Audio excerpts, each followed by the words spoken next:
Liquor కేసులో ఢిల్లీ మాజీ CM ఆప్ అధినేత అరవింద్ కేజ్రీవాల్, మాజీ డిప్యూటీ సీఎం మనీష్ సిసోదియాతో పాటు తెలంగాణ జాగృతి అధ్యక్షురాలు కవిత, శరత్ చంద్రారెడ్డి సహా 23 మందికి ఊరట లభించింది. ఢిల్లీ లిక్కర్ పాలసీ కేసులో వారిపై ఉన్న అభియోగాలు తొలగిపోయాయి. లిక్కర్ పాలసీలో అవకతవకలు చోటు చేసుకున్నాయని కేజ్రీవాల్, సిసోడియా, కవితతో పాటు మరికొందరు నేతలపై కేసు నమోదైంది. మద్యం పాలసీలో వీరు ఎలాంటి నేరపూరిత కుట్ర పన్నలేదని కోర్టు తీర్పు ఇచ్చింది. వారిపై ఉన్న అభియోగాలను నిరూపించడంలో సీబీఐ విఫలమైందని కోర్టు తెలిపింది. అప్పట్లో ఢిల్లీ లిక్కర్ కేసు దేశవ్యాప్తంగా సంచలనం సృష్టించింది. మద్యం వ్యాపారులకు లబ్ధి చేకూర్చేలా కొత్త లిక్కర్ పాలసీ తీసుకురావడం, అందుకు వ్యాపారుల నుంచి కేజ్రీ సర్కార్ భారీ ఎత్తున ముడుపులు తీసుకుందన్న ఆరోపణలు దేశ రాజకీయాల్లో అలజడి రేపింది. ఆమ్ ఆద్మీ పార్టీ అగ్రనేతలే ఈ కేసులో ఇరుక్కోవడం, స్వయంగా సీఎం కేజ్రీవాల్ కూడా జైలుకు వెళ్లడం ఆ పార్టీ ప్రతిష్టను మసకబార్చింది. ఏ అవినీతికి వ్యతిరేకంగా ఆప్ ఆవిర్భవించిందో చివరికి అదే పార్టీ అవినీతి ఆరోపణలను ఎదుర్కొని అభాసుపాలైంది. ఇక ఇదే కేసులో BRS MLC Kalvakuntla Kavitha arrest కావడం బీఆర్ఎస్కు రాజకీయంగా తీవ్ర నష్టం చేసింది. ఢిల్లీ ఎన్నికల్లో ఆప్ను మట్టి కరిపించి అధికారాన్ని కైవసం చేసుకుంది బీజేపీ. అయితే ఆమ్ ఆద్మీ పార్టీ ఓటమికి ప్రధాన కారణం అవినీతి ఆరోపణలే అని పొలిటికల్ సర్కిల్లో జోరుగా చర్చ జరుగుతోంది. లిక్కర్ స్కామే కేజ్రీవాల్ కొంపముంచిందని చెబుతున్నారు. ఏ అవినీతి రహిత నినాదంతో కేజ్రీవాల్ దేశ స్థాయిలో ఇమేజ్ తెచ్చుకున్నారో దానికి తూట్లు పొడిచింది లిక్కర్ స్కామ్. ఆప్కు అప్పటి వరకు ఉన్న క్లీన్ ఇమేజ్ను లిక్కర్ స్కామ్ ఆరోపణలు ఊడ్చిపారేశాయి. 2 దఫాలు ఢిల్లీని ఏలిన కేజ్రీ పాలనలో లిక్కర్ స్కామ్ తప్ప మరో అవినీతి ఆరోపణ లేదు.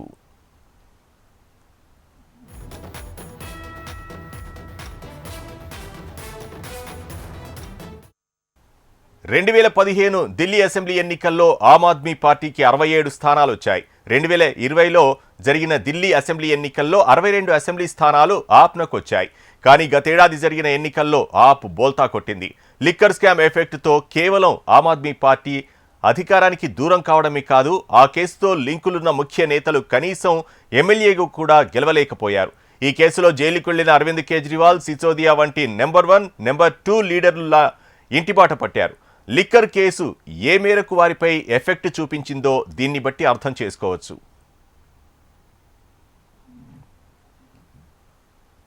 లిక్కర్ కేసులో కోర్టు తీర్పు తర్వాత కేజ్రీవాల్ భావోద్వేగానికి లోనయ్యారు. తన జీవితంలో ఎన్నడూ తప్పు చేయలేదన్నారు. ఆప్నకు చెందిన 5 నేతలను జైల్లో పెట్టారన్నారు. కేవలం విపక్షాలపైనే ప్రధాని మోదీ దృష్టి పెట్టారని, ప్రజా సమస్యలను పట్టించుకోరని అన్నారు. ఆమ్ ఆద్మీ పార్టీని నాశనం చేసేందుకు ప్రయత్నించారని, నేను కేవలం ప్రజల కోసమే పనిచేశాను, నిజం ఎప్పటికైనా గెలుస్తుందంటూ కన్నీరు పెట్టుకున్నారు.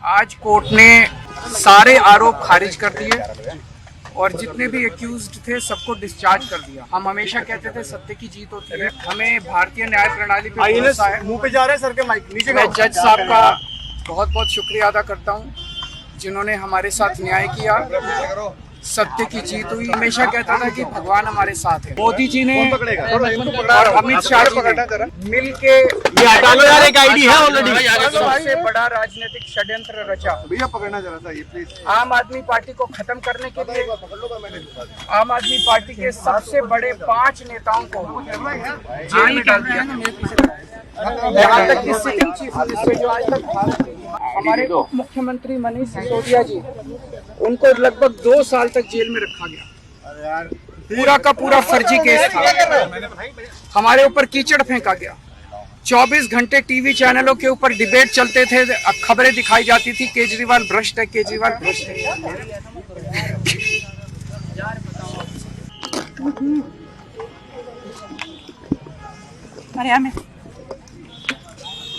अरविंद सर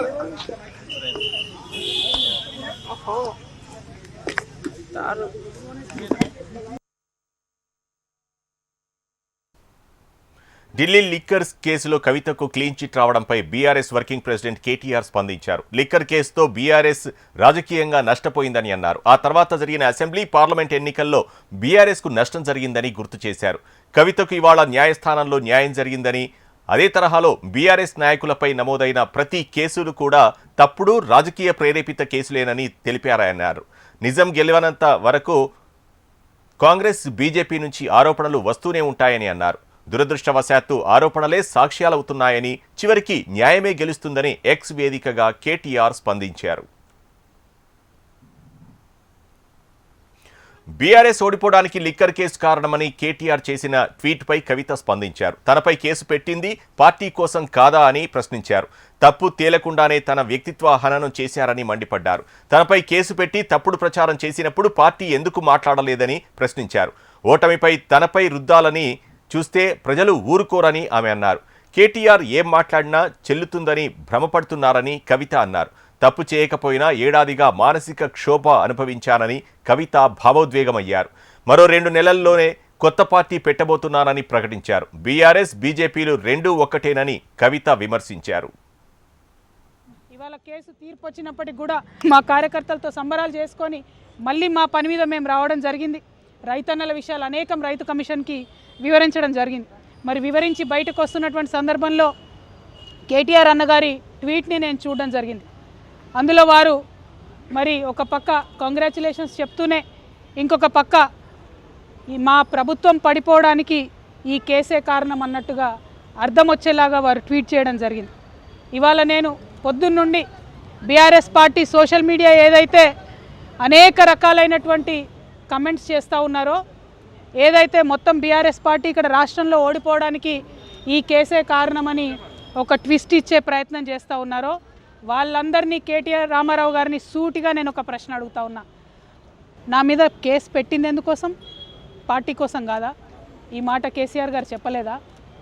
మరొకవేళ నా మీద కేసు పెట్టింది పార్టీ కోసమే అని మీ అందరికీ తెలిసి ఉంటే ఇవాళ మీరు ఏదైతే ట్వీట్ చేసిండ్రో అది నిజమే అయితే నేను జైలుకు వెళ్ళేంత వరకు కూడా ఒక్కసారి కూడా మీరు ప్రెస్ మీట్ పెట్టకపోవడం ఎందుకు?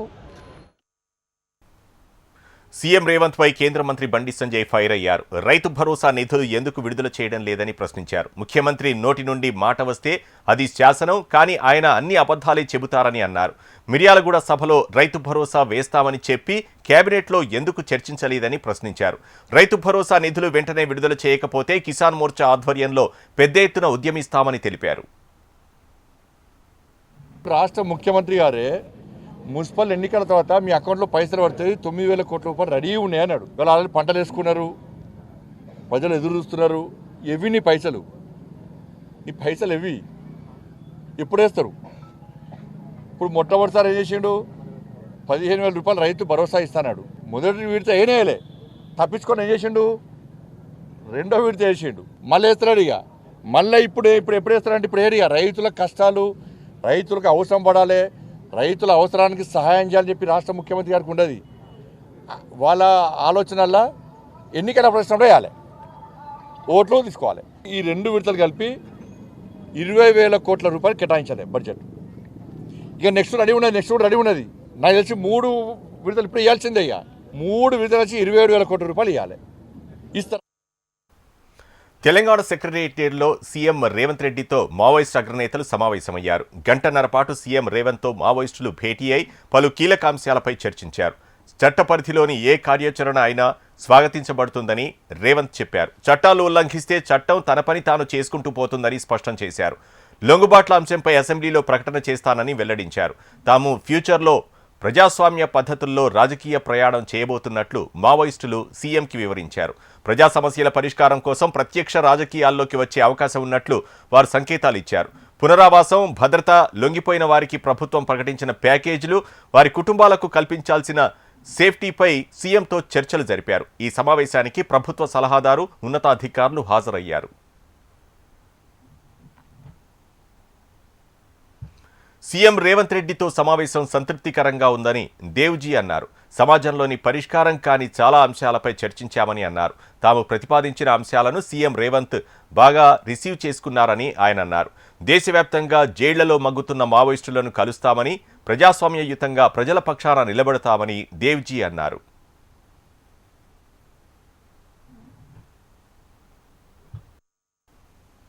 సికింద్రాబాద్ పరిధిలోని కాలనీలో కేంద్ర మంత్రి కిషన్ రెడ్డి పాదయాత్ర చేపట్టారు. ప్రజల సమస్యలను అడిగి తెలుసుకున్నారు.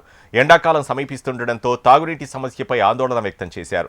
కార్పొరేషన్లు పెరిగినప్పటికీ ఎటువంటి లాభం చేకూరలేదని ఆరోపించారు. హైదరాబాద్ కార్పొరేషన్ను మజ్లిస్ పార్టీ చేతిలో పెట్టారని, ప్రభుత్వం వారికి తొత్తులుగా వ్యవహరిస్తోందని విమర్శించారు. జనాభా పెరిగిపోతా ఉంది. కొత్త కాలనీస్, కొత్త అపార్ట్మెంట్స్ ఏ రకంగా ప్రతిరోజు చూస్తున్నాము. ప్రతి 6 నెలలకు ఒకసారి సిటీ స్వరూపం మారుతూ ఉంది, అది జనాభాతో కానీ నిర్మాణాలతో కానీ దీనికి సంబంధించి మీకు అందరికీ తెలుసు, 150 ఉన్నటువంటి జిహెచ్ఎంసీని ఈరోజు 300 డివిజన్స్ చేశారు. ఒక కార్పొరేషన్ ఉంటే దాన్ని 3 భాగాలుగా 3 కార్పొరేషన్ చేశారు. కానీ బడ్జెట్ కేటాయింపులో కానీ లేకపోతే హైదరాబాద్ సంబంధించినటువంటి ప్రజలకు తాగునీటి సరఫరా సంబంధించి వాటర్ కృష్ణానది నుంచో గోదావరి నుంచో తీసుకురావడంలో కానీ ఏ రకమైనటువంటి అదనపు నీరు హైదరాబాద్ నగరానికి తీసుకురావడం లేదు. ఈ యొక్క ఎండాకాలంలో తీవ్రమైనటువంటి తాగునీటి ఎద్దడి అప్పుడే ప్రారంభమైంది. సీఎం రేవంత్ రెడ్డికి సెటిల్మెంట్లు తప్ప అడ్మినిస్ట్రేషన్పై అవగాహన లేదని విమర్శనాస్త్రాలు సంధించారు తెలంగాణ బీజేపీ చీఫ్ రామచందర్. రాష్ట్రంలో అవగాహన రాహిత్య పాలన సాగుతోందని, కాంగ్రెస్కు భవిష్యత్తు లేదని ఆరోపించారు. అక్బరుద్దీన్, రేవంతుద్దీన్ ఇద్దరూ దోస్తులేనని, వాళ్లెప్పుడూ కలిసే ఉంటారని చమత్కరించారు. కాంగ్రెస్, బీఆర్ఎస్, ఎంఐఎం కలిసి జీహెచ్ఎంసీలో బీజేపీని ఓడించాలని కుట్రలు పన్నుతున్నాయని అంటూ ఫైర్ అయ్యారు రామచందర్. జోగిలాగానే రేవంత్ రెడ్డి ఉన్నాడు, ఆయన అదే పని చేస్తున్నాడు అని చెప్పి రేవంత్ రెడ్డి కూడా ముస్లిం అగేన్స్ట్ అని చెప్పి చెప్తా ఉన్నారు. రేపు జిహెచ్ఎంసీ ఎలక్షన్స్ రాబోతున్నాయి కాబట్టి Congress is Muslim, Muslim is Congress అన్నటువంటి రేవంత్ రెడ్డి గారు ఈరోజు హైదరాబాద్ ప్రజలు ఈ కాంగ్రెస్ పార్టీ ముస్లింల పార్టీ అని చెప్పేసి ఇది మజ్లిస్ పార్టీకి సపోర్ట్ చేస్తుందని చెప్పి భయంతో రేవంత్ దీన్ గారు అక్బరుద్దీన్తో మాట్లాడి ఈ రకమైనటువంటి స్టేట్మెంట్ ఇచ్చారు. ఖమ్మంలో పేదల ఇళ్ల కూల్చివేత ఘటనపై మండిపడ్డారు మాజీ మంత్రి కొప్పుల ఈశ్వర్. పేదలపై సీఎం రేవంత్ రెడ్డి పగ పెంచుకున్నారని ఫైర్ అయ్యారు. రియల్ ఎస్టేట్ వ్యాపారం కోసమే పేదల ఇళ్లపై సీఎం రేవంత్ కన్నుపడిందంటూ ఆరోపించారు. ఖమ్మంలో 600 ఇళ్ల కూల్చివేత వెనుక ఏ మంత్రి హస్తం ఉందని కీలక వ్యాఖ్యలు చేశారు. ఎవరి కోసం నిరుపేదల ఇళ్లను కూల్చారో చెప్పాలని కొప్పుల డిమాండ్ చేశారు. ఇల్లును కూల్చివేస్తే వాళ్ళు ఎక్కడికి పోవాలని ఆ రోజు మాట్లాడినటువంటి ముఖ్యమంత్రి కాకముందు రేవంత్ రెడ్డి గారు మాట్లాడినటువంటి మాటలు ఇలా గుర్తుకు లేవా, లేకపోతే ఇలా పేదలంటే మీకు లెక్కలేదా, ఎందుకు ఇట్లా చేస్తున్నారు అనేటువంటిది కూడా వీళ్లకు అర్థమవుతున్నట్టు లేదు. అదేవిధంగా ప్రభుత్వ భూములలో కూడా ఈ ప్రభుత్వానికి నిజంగా చిత్తశుద్ధి ఉంటే ఆ 600 మందికి అక్కడనే ఇళ్లకు రెగ్యులరైజ్ చేయొచ్చు. కానీ ఇప్పటికే పట్టాలు ఉన్నాయని చెప్పినప్పటికీ కూడా ఎవరి కోసం చేసినట్టు, ఈ 600 ఇళ్ళు ఎవరి కోసం కూల్చినట్టు? ఈ బీఆర్ఎస్ మాజీ ఎమ్మెల్యే బాల్కా సుమన్ కస్టడీ పిటిషన్ను మంచిర్యాల జిల్లా కోర్టు డిస్మిస్ చేసింది. బాల్కా సుమన్ను కస్టడీలోకి తీసుకోవడానికి బలమైన ఆధారాలు లేవని న్యాయస్థానం అభిప్రాయపడింది. మంచిర్యాల జిల్లా కేతన్పల్లి మున్సిపల్ ఎన్నికల్లో బీఆర్ఎస్, సిపిఐ సభ్యులు కలిసి మెజార్టీని సాధించారు. ఈ సందర్భంగా నిర్వహించాల్సిన పాలకవర్గం ఎన్నికల్లో కాంగ్రెస్ గెలుపొందేందుకు చేసిన ప్రయత్నాలను బీఆర్ఎస్ నేతలు అడ్డుకున్నారు. బాల్కా సుమన్పై కేసు నమోదు చేసి జిల్లా జైలుకు తరలించారు. బెయిల్ మంజూరు చేయాలని పిటిషన్ దాఖలు చేశారు. విచారించిన న్యాయస్థానం తీర్పు ఇచ్చింది. ప్రజాస్వామ్యాన్ని కూని చేయడానికి ప్రయత్నించినటువంటి కాంగ్రెస్ పార్టీ, దానికి సహకరిస్తున్నటువంటి పోలీసులకు ఎదురు దెబ్బగా చెప్పవచ్చు. ప్రజాస్వామ్యాన్ని కూని చేస్తే కోర్టులు కర్కటంగా వ్యవహరించి వాటిని ఏ విధంగా వాళ్ళైతే అనగదొక్కడానికి ప్రయత్నం చేస్తున్నారో వాళ్లకు సహకరించకుండా న్యాయ వ్యవస్థ పట్ల గౌరవం ఉన్న న్యాయం దిక్కే కోర్టులు పనిచేస్తాయి తప్ప వాళ్ళు ప్రభుత్వాన్ని అడ్డం పెట్టుకొని పెట్టిన ఫాల్స్ కేసులలో అసెంబ్లీలో వైసీపీపై సీఎం చంద్రబాబు విమర్శల వర్షం కురిపించారు. గత ప్రభుత్వం వ్యవసాయ రంగాన్ని నిర్వీర్యం చేసిందని ఫైర్ అయ్యారు. గత ప్రభుత్వ హయాంలో రైతుల ఆత్మహత్యలు పెరిగాయని చంద్రబాబు అన్నారు. రైతులు ఏఐ టెక్నాలజీ వినియోగించుకునేలా చర్యలు తీసుకున్నామని తెలిపారు. తమ ప్రభుత్వ హయాంలో ఫుడ్ ప్రాసెసింగ్ యూనిట్కు అధిక ప్రాధాన్యం ఇచ్చామని చంద్రబాబు స్పష్టం చేశారు. వ్యవసాయంలో యాంత్రీకరణను పెంచుతున్నామని అన్నారు. ఆ రోజు ఒక్క రైతుకి డబ్బులు ఇస్తున్నామని చెప్పి మిగిలినన్ని కట్ చేశారు. అంటే వ్యవసాయాన్ని పూర్తిగా నిర్వీర్యం చేసే పరిస్థితికి వచ్చారు. 1670 కోట్ల రూపాయలు బకాయిలు పెట్టిపోతే ఆ బకాయిలు కూడా చెల్లించే పరిస్థితికి వచ్చాం.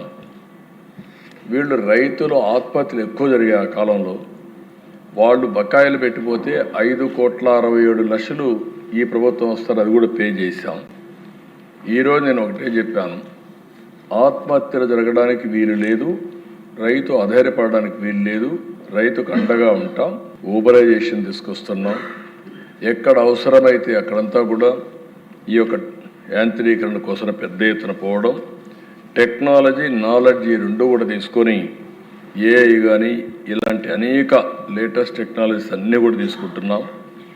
తొందరలోనే ఈ సంవత్సరం నేను అనుకుంటున్నాను ఏఐ అగ్రానమిస్ట్ ప్రతి ఒక్క రైతుకి అండగా ఒక ఏఐ అగ్రానమిస్ట్ ప్రొవైడ్ చేసే బాధ్యత ఈ ప్రభుత్వం తీసుకుంటాం. ఏ పొలం దగ్గరికి పోయినా మళ్ళీ ఎవరో సహాయం చేయడమే కాకుండా నేరుగా అసిస్టెన్స్ ఇచ్చే విధంగా తీసుకొస్తాం. మనమిత్ర 2.0ను త్వరలో ప్రారంభించే ఆలోచన చేస్తున్నామని మంత్రి నారా లోకేష్ తెలిపారు. మనమిత్రను మరింత ఆధునికీకరించాల్సిన అవసరం ఉందని అభిప్రాయపడ్డారు. వేగంగా స్పందించడం, రసీదు తక్షణమే అందించడం వంటి అంశాలపై దృష్టి సారిస్తామని చెప్పారు. సభ్యులు క్షేత్రస్థాయి పరిస్థితులపై ఫీడ్బ్యాక్ ఇవ్వాలని అన్నారు. ప్రస్తుతం 943 రకాల సేవలను వాట్సాప్ గవర్నెన్స్ ద్వారా అందిస్తున్నామని మంత్రి తెలిపారు. 3 సర్వీసెస్ మనం ఈరోజు మనమిత్ర ద్వారా ప్రజలకి అందిస్తాం జరుగుతుంది. గౌరవ సభ్యులు చెప్పినట్లు 9552300009 ద్వారా ఈ సర్వీసెస్ అన్ని అందిస్తాం జరుగుతుంది. అధ్యక్ష మీరు చూస్తే 1,48,00,000 మంది అంటే సర్వీసెస్ మనం అందిస్తాం జరిగింది అధ్యక్ష. ఇంతేకాకుండా సర్వీసెస్ అయిన తర్వాత కూడా ఆ వినియోగదారు దగ్గర నుంచి ఫీడ్బ్యాక్ తీసుకుంటున్నాం అధ్యక్ష. సర్వీసెస్ ఎలా ఉంది, ఎక్స్పీరియన్స్ ఎలా ఉంది దానిపైన కూడా మేము ఫీడ్బ్యాక్ తీసుకుంటున్నాం. గౌరవ సభ్యులు కూడా చూసుంటారు, ఇప్పుడు ఏఐ కూడా అమలు చేస్తాం జరిగింది దీంట్లో. సో దట్ కంబర్సమ్ ప్రాసెస్ మీరు ఏదైతే అన్నారో యూజర్ ఫ్రెండ్లీనెస్ ఇంకా ఇంప్రూవ్ చేయాలి, కొంచెం ఈజ్ ఆఫ్ యూజింగ్ ఉండాలి దానిపైన ఇప్పుడు ఏఐని మనం దీంట్లో ఇంటిగ్రేట్ చేసి అది కూడా అందిస్తాం జరిగింది అధ్యక్ష గౌరవ సభ్యులు చెప్పినట్లు ఏంటంటే మేము ఎలాంటి డేటా స్టోర్ చేయం. ఈ ప్లాట్ఫామ్ వాట్సాప్ అనేది మియర్లీ ఒక హైవే, డేటా అనేది అది వ్యవసాయంలో డీప్ టెక్నాలజీ, కృత్రిమ మేధ, డ్రోన్ల వంటి ఆధునిక సాంకేతికతను వినియోగిస్తున్నామని మంత్రి అచ్చెన్నాయుడు తెలిపారు. గత సంవత్సరం 11.64% వృద్ధి రేటును సాధించామని అన్నారు. ఈ సంవత్సరం 16% వృద్ధి రేటును లక్ష్యంగా పెట్టుకున్నామని చెప్పారు. 22.5 లక్షల పంప్ సెట్లకు పగటిపూట 9 గంటల విద్యుత్ అందిస్తున్నామని తెలిపారు. ఉచిత విద్యుత్ కోసం 13,720 కోట్లు ఖర్చు చేస్తున్నామని ఆయన వివరించారు. మంది జనాభా ప్రత్యక్షంగా గాను పరోక్షంగా గాను ఈ రంగంపై ఆధారపడుతున్న విషయం మనందరికీ తెలుసు. దీని మీద కనీసం 15% వార్షిక వృద్ధి రేటు సాధించాలని చెప్పి ఒక ప్రధానమైనటువంటి లక్ష్యాన్ని పెట్టుకొని అది అధిగమించడానికి రాష్ట్ర ప్రభుత్వం పనిచేస్తుంది. దానికి ప్రధానంగా లక్ష్యాన్ని చేరువు కావాలంటే ఈరోజు వస్తున్నటువంటి టెక్నాలజీని కూడా అందిపుచ్చుకోవాలనే ఉద్దేశంతో ఫార్మర్ అగ్రిటెక్ అనే ముఖ్యమైనటువంటి ప్రధానమైనటువంటి అంశాన్ని ప్రాధాన్యతగా తీసుకున్నాం. అందులో భాగంగా deep technology, artificial intelligence, internet of things, drones, robotics, ఉపగ్రహ ఆధారిత వ్యవస్థ వంటి అధునాతిక సాంకేతికాలన్నీ కూడా ఉపయోగించి ఈ రంగంలో పనిచేస్తున్నామని చెప్పి సందర్భంగా తెలియజేస్తున్నాను అధ్యక్ష. గత ప్రభుత్వం పోలవరాన్ని నిర్లక్ష్యం చేసిందని మంత్రి నిమ్మల రామనాయుడు అన్నారు. 5 ఏళ్లలో ఒక్క తట్ట మట్టి కూడా ఎత్తలేదని అన్నారు. కూటమి ప్రభుత్వంలో 18 నెలల కాలంలోనే 1,209 కోట్ల రూపాయలు పోలవరం లెఫ్ట్ మెయిన్ కెనాల్కు ఖర్చు పెట్టామని చెప్పారు. 2026 జూన్లో సీఎం చంద్రబాబు ద్వారా ఉత్తరాంధ్రకు నీరందిస్తామని చెప్పారు. ఆంధ్రలో 11 ప్రాజెక్టులని ఈ ప్రభుత్వం ప్రయారిటీ తీసుకుంది. దాని నిమిత్తం కూడా 460 కోట్ల రూపాయలు అంటే దానికి కూడా నిర్ణయం తీసుకోవడం జరిగింది అధ్యక్ష. వీటన్నిటికీ మించి అధ్యక్ష, ఈరోజు ఉత్తరాంధ్ర సుజల స్రవంతికి నీరు రావాలన్నా, ఏదైతే ఉత్తరాంధ్రను సస్యశ్యామలం చేయాలన్నా, పోలవరం యొక్క వరద జలాలు ఉత్తరాంధ్రకు తీసుకురావాలనేటువంటి ప్రక్రియలో పోలవరం లెఫ్ట్ మెయిన్ కెనాల్ అనేది అత్యంత కీలకం అధ్యక్ష. మరి అటువంటి పోలవరం లెఫ్ట్ మెయిన్ కెనాల్కు సంబంధించి 2014-19లో చేసినటువంటి పనులు తప్ప 2019-24 5 సంవత్సరాల్లో ఆ పోలవరం లెఫ్ట్ మెయిన్ కెనాల్కు సంబంధించి ఒక తట్ట మట్టి కానీ, ఒక అర్బస్తా సిమెంట్ కానీ, ఒక్క రూపాయి కూడా 5 సంవత్సరాలు ఖర్చు పెట్టలేదని అంటే ఉత్తరాంధ్రకు ఎంత ద్రోహం దగా గత ప్రభుత్వం చేసింది. కానీ ఈ ప్రభుత్వం అధికారంలోకి వచ్చిన తర్వాత ఇది చాలా చాలా అవసరమైన విషయం అధ్యక్ష. ఈ ప్రభుత్వం అధికారంలోకి వచ్చినటువంటి ఈ 18 నెలల కాలంలోనే 1209 కోట్ల రూపాయలు ఈవేళ పోలవరం లెఫ్ట్ మెయిన్ కెనాల్కి ఖర్చు పెట్టి 2029 కల్లా అర్హులైన ప్రతి పేదవారికి ఇల్లు ఇవ్వాలని సీఎం ఆదేశించారని మంత్రి పార్థసారథి వెల్లడించారు. పట్టణ ప్రాంతాల్లో 2 లక్షలు, గ్రామీణ ప్రాంతాల్లో 2,30,000ని పెంచుతామని అన్నారు. వైసీపీ హయాంలో మంజూరైన ఇళ్లను పూర్తి చేయాలని సీఎం ఆదేశించారని చెప్పారు. పీఎంఏవై పథకంలో 1,882 కోట్లు కేటాయించారని తెలిపారు. ఎన్టీఆర్ హౌసింగ్ పూర్తి చేసింది 4,76,000. ఆ 4,76,000 ఇళ్లలో ఆ లబ్ధిదారుల్లో చంద్రబాబు నాయుడు గారి ముఖం, లోకేష్ గారి ముఖమే జగన్మోహన్ రెడ్డి గారు కనపడింది. కానీ లక్షల మంది పేదవాళ్ళు వారు తిని లేక ప్రభుత్వం ఇచ్చిన డబ్బులతో 50,000, ₹1,00,000 కలుపుకొని ఆ ఇల్లు పూర్తి చేసుకుంటే దాన్ని అన్యాయంగా క్యాన్సిల్ చేసి దాదాపు 919 కోట్ల రూపాయలు అప్పు పెట్టిపోయాడు అధ్యక్ష జగన్మోహన్ రెడ్డి గారు. కానీ మన ముఖ్యమంత్రి గారు కానీ, మన యువ నాయకులు లోకేష్ గారు కానీ తప్పన్నా మీరు అది పూర్తి చేయాల్సిందే. ఆ ఇల్లు కట్టుకునేది ఎవరో మన ఎస్సీలు, మన బీసీలు, మన మైనార్టీలు అని చెప్పేసి మాకు ఆదేశాలు ఇచ్చి దాన్ని కంటిన్యూ చేయాలి. కంటిన్యూ చేయటమే కాకుండా టార్గెట్స్ కూడా మన లాస్ట్ ఇయర్ ఆగస్టు కల్లా ఒక 3 లక్షలు పూర్తి చేయాలని, అదేవిధంగా నెక్స్ట్ సెప్టెంబర్ కల్లా బ్యాలెన్స్ పిఎంఏ పూర్తి చేయాలని చెప్పేసి ఆదేశాలు ఇవ్వడం కూడా జరిగిందని చెప్పేసి మీ అందరికీ క్షమణీయంగా మనం చేస్తాం అధ్యక్ష. ప్రధానమంత్రి ఆవాస్ యోజన BLC 2 పథకం కింద 40,410 గృహాలు మంజూరు చేయబడ్డాయి అధ్యక్ష. కేంద్ర వాటాకు రాష్ట్ర వాటాను జోడిస్తూ 2.5 లక్షలు పెంచిన యూనిట్. ఏపీ శాసనమండలిలో తిరుమల లడ్డూ అంశంపై చర్చ జరపాలంటూ వైసీపీ సభ్యులు పట్టుబడడంతో మరోసారి గందరగోళం నెలకొంది. వారు పోడియం వద్దకు చేరుకుని ప్రభుత్వానికి వ్యతిరేకంగా నినాదాలు చేశారు. వైసీపీ సభ్యుల వాయిదా తీర్మానాన్ని చైర్మన్ తిరస్కరించారు. స్పీకర్ కుర్చీ వద్దకు చేరి నినాదాలు చేస్తున్న వైసీపీ సభ్యుల తీరును పలువురు మంత్రులు తీవ్రంగా ఖండించారు.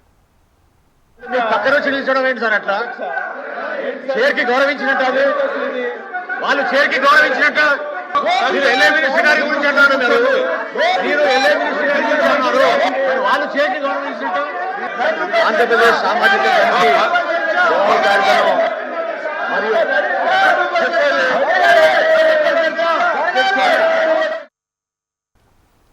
గత వైసీపీ ప్రభుత్వంలో జరిగిన అక్రమాలు, అరాచకాలపై భవిష్యత్తులో హిందూ సమాజం గట్టి గుణపాఠం చెబుతుందని హెచ్చరించారు ఏపీ బీజేపీ చీఫ్ మాధవ్.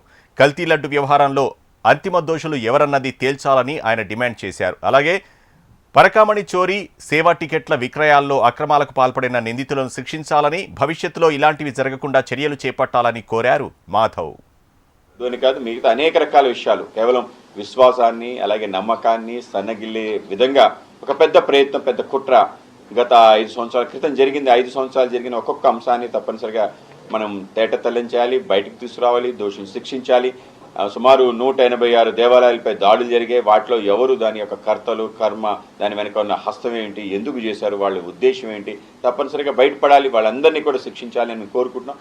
ఈ ప్రభుత్వం కూడా దాన్ని ముందుకు తీసుకెళ్లాలని కోరుకుంటున్నాం. ఆ విధంగా అన్ని రకాల విషయాలు కూడా, అలాగే అత్యంత మనకి ప్రతిష్టాత్మకమైన తిరుమల తిరుపతి దేవస్థానం, ఆ దేవదేవుడిని సంబంధించిన పరకామణి సంబంధించిన కానీ, లడ్డు సంబంధించిన కానీ. వైసీపీ హయాంలో చేనేత సంక్షేమ పథకాలు రద్దు చేశారని మంత్రి సవిత అన్నారు.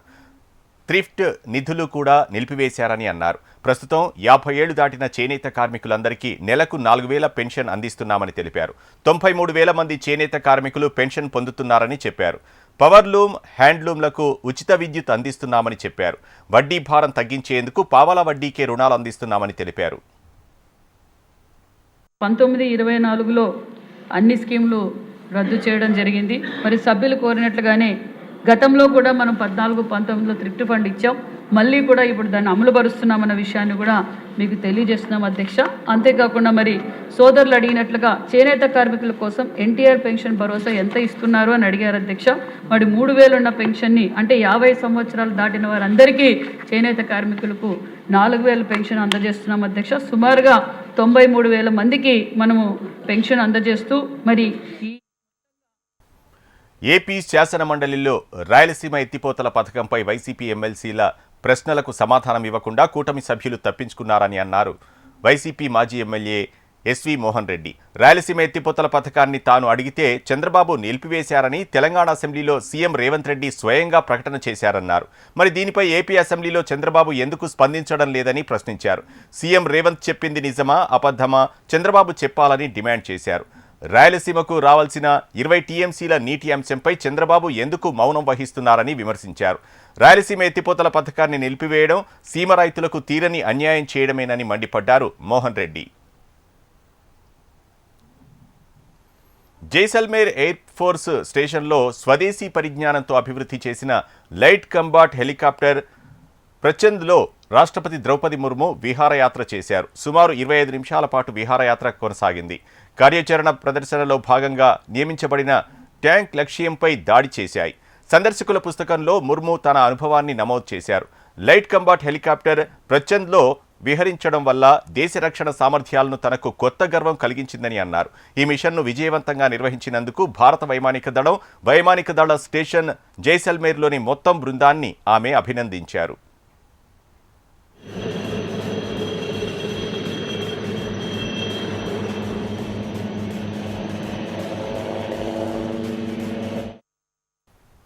దేశంలోని డిజిటల్ ప్లాట్ఫామ్లకు కేంద్ర మంత్రి అశ్విని వైష్ణవ్ కీలక హెచ్చరిక జారీ చేశారు. వార్తా ప్రచురణకర్తలకు, కంటెంట్ క్రియేటర్లకు న్యాయమైన పరిహారం అందించాలని స్పష్టం చేశారు. ఒకవేళ ఈ పరిహారం అందించేందుకు స్వచ్ఛందంగా ముందుకు రాకపోతే చట్టపరమైన చర్యలు తీసుకునే అంశాన్ని ప్రభుత్వం పరిశీలిస్తుందని హెచ్చరించారు.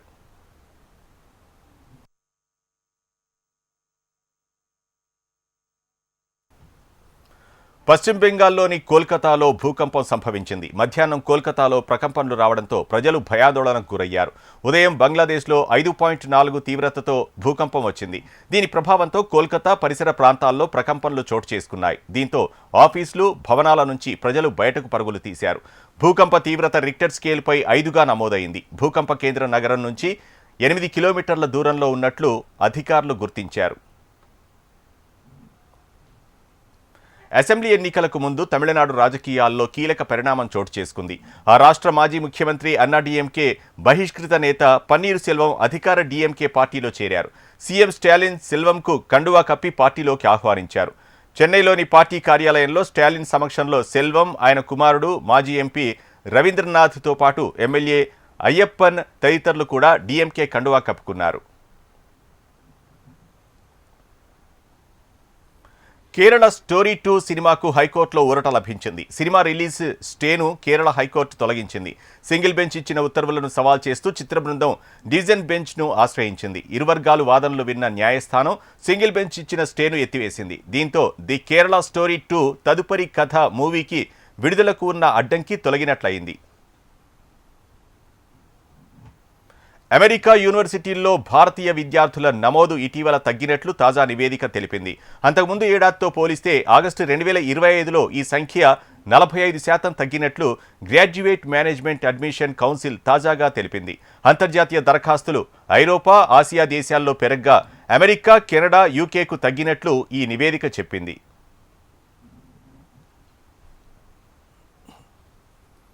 టీవీకే చీఫ్ విజయ్ పర్సనల్ లైఫ్లో కీలక పరిణామం చోటు చేసుకుంది. ఆయన భార్య సంగీత, విజయ్ చెంగల్ పట్టు ఫ్యామిలీ కోర్టులో విడాకుల కోసం పిటిషన్ దాఖలు చేశారు.